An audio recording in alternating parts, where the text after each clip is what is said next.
Hello friends, welcome. My name is Kamalveer. आज का हमारा टॉपिक है नेशनल सिक्योरिटी स्ट्रक्चर्स। इसमें क्या क्या आता है? Armed forces, intelligence agencies, police forces, decision making structure. So इसमें बेसिकली है क्या? इसमें यह है कि हमें एक नेशन को, एक कंट्री को जब आपको सिक्योर करना है तो कई सारी एजेंसीज मिलके उसे सिक्योर कर रही हैं कि नहीं। एक पूरा स्ट्रक्चर है ना, एक पूरा सिस्टम है जो मिलके एक स्टेट को सिक्योर करने की कोशिश करता है, एक स्टेट की एजेंसी। तो उसमें सबसे पहले आर्म्ड फोर्सेस आ जाती है, ये भी अलग अलग टाइप्स की हैं। फिर इंटेलिजेंस एजेंसीज आ जाती हैं, ओके, जो आपको पता है कि इंफॉर्मेशन देती है। फिर पुलिस फोर्स आ जाती है। फिर लास्ट में डिसीजन मेकिंग स्ट्रक्चर है एक पूरा, कि कोई भी डिसीजन लेना है तो कैसे उसे डिसीजन लेंगे। तो यही सारी चीज़ों के बारे में डिटेल में आज समझेंगे। सो मैं आपको बता दूं, ये टॉपिक नंबर 5 है UGC net defence and strategic studies के यूनिट नंबर 1 का। तो आप भी अगर प्रिपेयर कर रहे हो यूजीसी नेट के लिए, डिफेंस एंड स्ट्रेटेजिक स्टडीज़ आपका टॉपिक है, सब्जेक्ट है, तो उसमें यूनिट नंबर 1 में थ्योरीज एंड कंसेप्ट में टॉपिक नंबर 5 है जो आज हम डिस्कस करने जा रहे हैं। पिछली 4 वीडियोस में हमने पहले के 4 टॉपिक डिस्कस किए हैं। सो टोटल आपको पता ही है कि 10 यूनिट्स होती है। ये फर्स्ट यूनिट का 5th टॉपिक है। सो इसे और अच्छे से समझो, नेशनल सिक्योरिटी स्ट्रक्चर। और मैं आपको बता दूं कि इसे हम इंडिया के कॉन्टेक्स्ट में पर्टिकुलरली पढ़ेंगे, लेकिन इन जनरल जो पूरे वर्ल्ड का ये पूरा स्ट्रक्चर है अलग अलग स्टेट्स में, उसे भी देखेंगे। तो पर्टिकुलरली हमें इंडिया के कॉन्टेक्स्ट में ही इसे समझना है कि हमारे नेशन की जो सिक्योरिटी का पूरा स्ट्रक्चर, हमारे देश को सिक्योर करने का पूरा स्ट्रक्चर है, उसमें आर्म्स फोर्सेस का क्या काम है, इंटेलिजेंस एजेंसीज क्या काम करती हैं, पुलिस फोर्स क्या काम करते हैं, डिसीजन मेकिंग स्ट्रक्चर क्या है। सो स्टार्ट करते हैं। सो पहली लाइन अच्छे से पढ़िए। नेशनल सिक्योरिटी स्ट्रक्चर क्या है? Are complexed, multifaceted, involving a combination. इसमें कॉम्बिनेशन है किन किन चीज़ों का, किन किन चीज़ों से मिलकर नेशनल सिक्योरिटी का स्ट्रक्चर बनता है? मिलिट्री है, इंटेलिजेंस है, लॉ एनफोर्समेंट एजेंसीज है यानी कि पुलिस है, डिसीजन मेकिंग के फ्रेमवर्क है। तो ये सारी चीज़ें मिलके क्या करती हैं? Work together. किस चीज़ के लिए? इनका पर्पस क्या है? तो इनका पर्पस है safety and security of the nation, हमारे देश को सेफ और सिक्योर बनाना। चलो, सो सबसे पहले पहला पॉइंट क्या है? देखो, इसमें 4 पॉइंट है। Armed forces, intelligence agency, police force, decision making structure. तो फर्स्ट क्या है? Armed forces. तो पहले इन जनरल देखो, आर्म्ड फोर्सेस में आर्मी आती है, नेवी आती है, एयर फोर्स आती है। सबसे पहले इसमें आर्मी आती है। आर्मी का रोल क्या होता है? Army is responsible for land based military operation. ठीक है, हमारी ये टेरिटरी है, मान लो हमारे देश की, तो हमारे देश की जो टेरिटरी है, जो लैंड है ना, टेरिटरी को आपको पता है कि कई सारे थ्रेट्स होते हैं। तो सबसे पहला जो लैंड बेस्ड थ्रेट है उसे एलिमिनेट ये करती है, यानी कि लैंड पर बेस्ड जितने भी मिलिट्री के ऑपरेशन होंगे ये रन करेंगे। ये डिफेंड करता है नेशन के बॉर्डर्स को। जो ये फिजिकल बॉर्डर्स हैं जो हमें यहाँ पे दिखाई दे रहे हैं, इन बॉर्डर्स को यही प्रोटेक्ट करते हैं। ठीक है, supports civil authorities during emergency. इसके अलावा इमरजेंसी के टाइम पीरियड में देश के अंदर भी अगर कुछ अच्छा बुरा हो रहा है तो वहां भी ये जाके काम करेंगे। इसके अलावा यूएन पीस कीपिंग मिशंस में भी ये जाते हैं। ठीक है, तो पूरा अभी आर्मी भी कोई ऐसा नहीं कि हमने कह दिया आर्म्ड फोर्सेस में आर्मी कि बस लैंड बॉर्डर को ही प्रोटेक्ट करते बात खत्म होगी, नहीं, इतना नहीं है। इसमें और कई सारी चीजें हैं। देखो अभी तो इंडियन आर्मी का स्ट्रक्चर समझो। अभी सबसे पहले यहाँ पे कमांड्स होते हैं। ठीक है, the Indian army is divided into 7 commands. तो ये पूरी हायरार्की समझना अच्छे से। तो सबसे पहले क्या है? पूरी आर्मी, इंडियन आर्मी को हमने कैसे डिवाइड किया है कि इसमें हमने कहा कि 7 क्या है यहाँ पे? कमांड्स हैं। ठीक है, ये 7 कमांड्स हैं। ओके, आगे क्या होता है? ठीक है, और हर एक कमांड का हेड कौन होता है? एक general officer commanding in chief, GOC इन सी, ये इसे कहते हैं। 7 कमांड्स हैं जिसका हेड कौन होता है? हर एक कमांड का general officer commanding in chief, हर एक का। और वो क्या होता है? With rank of lieutenant general. तो लेफ्टिनेंट जनरल का उसका रैंक होता है। ओके, और ये 7 कमांड्स कौन कौन से हैं? Northern, western, eastern, southern, central, south western और आर्मी ट्रेनिंग कमांड। और ये इसका काम सिर्फ आर्मी वाला होता है, जो आर्मी ट्रेनिंग कमांड है। ये हो गया सबसे ऊपर, क्या हो गया जी, कमांड हो गया। तो हमने यहां पे कह दिया कि ये सबसे ऊपर कमांड है।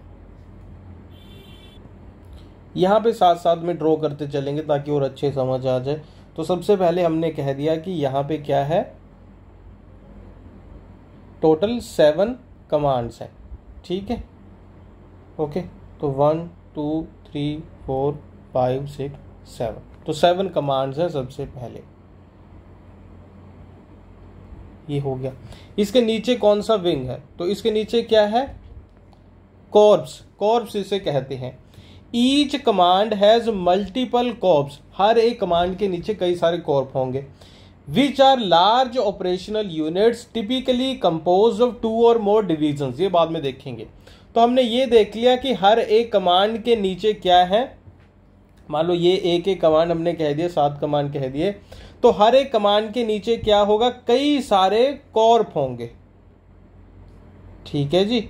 मान लो ये इतने सारे कॉर्प होंगे, ये हमें पता चल गया। उसके बाद क्या है, division. A division is further divided into brigades and battalions. तो ये देखो अभी कॉर्प के नीचे क्या होगा, डिवीजन होगा, ठीक है।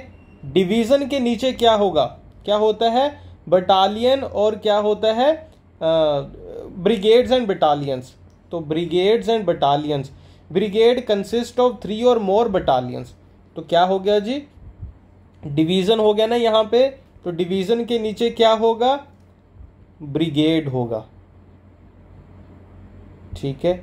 और ब्रिगेड के नीचे क्या होगा, बटालियंस होंगे, बटालियन होगा, ठीक है।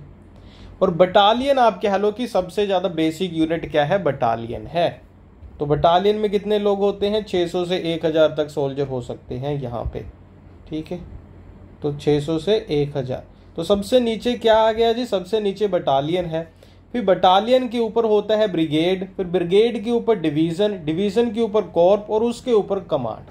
तो ये इस तरीके से इंडियन आर्मी का स्ट्रक्चर है, ओके। तो समझ गए आप। तो नेक्स्ट देखते हैं अभी क्या है। सो दूसरा है भाई नेवी। नेवी में क्या क्या होता है, role. The navy secure maritime borders, जो हमारे मैरीटाइम बॉर्डर हैं। तो जो लैंड बॉर्डर को कौन, लैंड बॉर्डर को कौन प्रोटेक्ट करेगा, जो कि आर्मी है। नेवी का क्या काम है जी, नेवी का काम है कि जो मैरीटाइम बॉर्डर है उसे प्रोटेक्ट करे, है ना। जो आप कह लो कि हमारा समंदर से, सी से लगने वाला बॉर्डर है हमारे, है ना। कितनी बड़ी, तो हमारी आप कह लो कोस्ट लाइन है। एक तरफ वेस्टर्न घाट है, एक तरफ ईस्टर्न घाट है। टोटल मेरे ख्याल से 10 स्टेट्स हैं, 9 स्टेट और एक यूटी है। देखा ही होगा आपने कि सबसे ऊपर गुजरात आ गया, फिर महाराष्ट्र आ गया, फिर गोवा है, कर्नाटक, केरल, अगर मैं सही लिख रहा हूँ सीक्वेंस में, फिर यहाँ पे तमिलनाडु है, वेस्ट बंगाल, आंध्र प्रदेश, ओडिशा, आंध्र प्रदेश। तो इस तरीके से है ना कि ये 9 स्टेट है मेरे ख्याल से, एक यूटी है, जिसका जो आप कह लो हमारा वेस्टर्न घाट, ईस्टर्न घाट बनता है, यही हमारी कोस्ट लाइन है। तो इन्हें भी तो किसी न किसी ने प्रोटेक्ट करना है, तो ये प्रोटेक्ट करते हैं। ये इंश्योर करते हैं safe sea line of communication, conduct naval warfare and humanitarian mission. तो अलग अलग तरीके के ये मिशन करते हैं, ठीक है। सो ठीक है, ये हो गया। तो इनका भी पूरा स्ट्रक्चर है, एक इनका भी पूरा स्ट्रक्चर है। उसमें सबसे ऊपर कमांड होता है, फिर दूसरे पे फ्लीट, फिर नेवल एयर आर्म, फिर मैरीटाइम कमांडोस, ठीक है। तो ये इसका स्ट्रक्चर है, वो मैंने आपको बताया उसी तरीके से ये है। इसमें कितने, इसमें 3 मेजर कमांड है। कौन कौन से, western naval command, eastern naval command और सदर्न नेवल कमांड। हर एक headed by a flag officer commander in chief, हर एक इसे हेड करता है। और जिसका रैंक क्या होता है, वाइस एडमिरल का रैंक होता है इसके पास। फिर फ्लीट है, नेवल आर्म है, ठीक है। तो आप इसे देख लेना और डिटेल में आप इसे देख सकते हो कि एक एक में क्या क्या चीजें आती है। वैसे ये पूरी एक हायरार्की आपको पता चल गई, इतना बहुत है। एयरफोर्स का क्या रोल है, द एयरफोर्स कंट्रोल करती है एयर स्पेस को, ठीक है। ये हमारा देश है, इसकी जो आप कह लो ये बाउंड्री है, ठीक है। ये मान लो यहां तक की हम बाउंड्री कह दें, ये लैंड बाउंड्री है, तो ये जो लैंड बाउंड्री है इसे आर्मी प्रोटेक्ट कर रही है। ये आप कह लो कि उसके बाद हमारे पास है यहाँ पे कि इस तरफ तो वही समंदर है, सी है, तो ये वाली बाउंड्री है इसे हमारी नेवी प्रोटेक्ट कर रही है।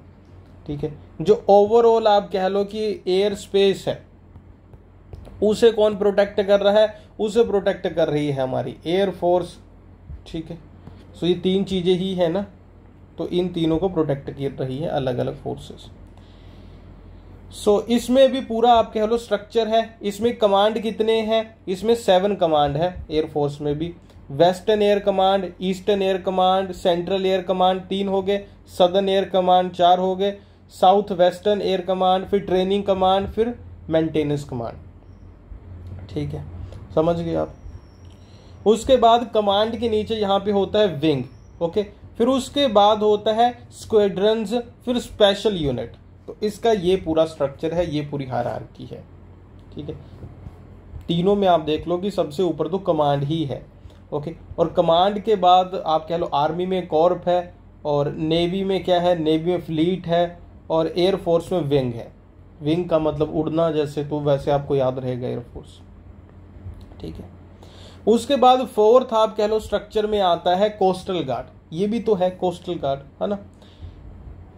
ठीक है, इसमें अभी डिटेल में नहीं जाएंगे, आगे जाके देखेंगे इसे। फिर इंटेलिजेंस एजेंसी भी है अलग अलग देशों की। फिर उसके बाद एक और जरूरी चीज है, और वो क्या है वो देखना है हमें। पुलिस फोर्स भी अभी छोड़ते हैं। ये देखिए पैरामिलिट्री फोर्सेस, इनके बारे में भी, ये भी तो सिक्योरिटी का ही काम करती है, इन्हें भी हमें देखना है।